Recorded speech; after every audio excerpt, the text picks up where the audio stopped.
পাখির চোখে দেখতে পাচ্ছেন বরিশালের গুটিয়া মসজিদ। এই মসজিদটি উজিরপুরে অবস্থিত। এই গুটিয়া মসজিদ। এই মসজিদটির মূল নামের চাইতেও জনপ্রিয় বেশ গুটিয়ান মসজিদ নামেই। এই মসজিদটির নাম হচ্ছে বাইতুল আমান জামে মসজিদ কমপ্লেক্স। বেশ পরিচিত নামে পরিচিত এটি গুটিয়া মসজিদ নামেই।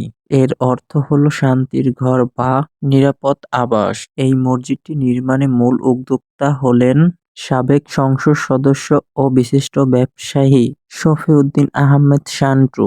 তিনি তার নিজ গ্রামে গুটিয়ায় ব্যক্তিগত উদ্যোগে এবং ২০ বিঘা জমির উপরে ব্যক্তিগত অর্থায়নে এই মসজিদটি নির্মাণ করেন। এই মসজিদটি নির্মাণে কাজ শুরু হয় ২০০৩ সালে এবং উদ্বোধন করেন ২০০৬ সালে।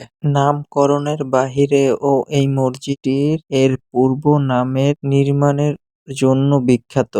এই মসজিদের মিনারটা প্রায় ১৯৩ ফুট। এই মসজিদে মধ্যপ্রাচ্যের বিভিন্ন মসজিদের স্থাপনা ছাড়াও লক্ষ্য করা যায় এর মিনার এবং এর কারুকার্যের পর্যটকদেরকে মুগ্ধ করে।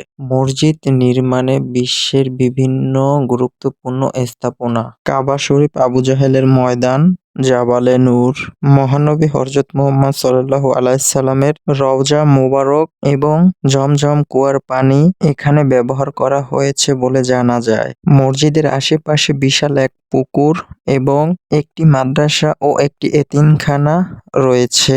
এছাড়াও রয়েছে এখানে সুন্দর একটি বাগান। মসজিদটি নির্মাণের কাজ শুরু হয় ২০০৩ সালের ১৬ই ডিসেম্বর এবং এর কাজ শেষ হয় ২০০৬ সালে। এই মসজিদটি শেষ করতে প্রায় ৩ বছর সময় লেগেছে।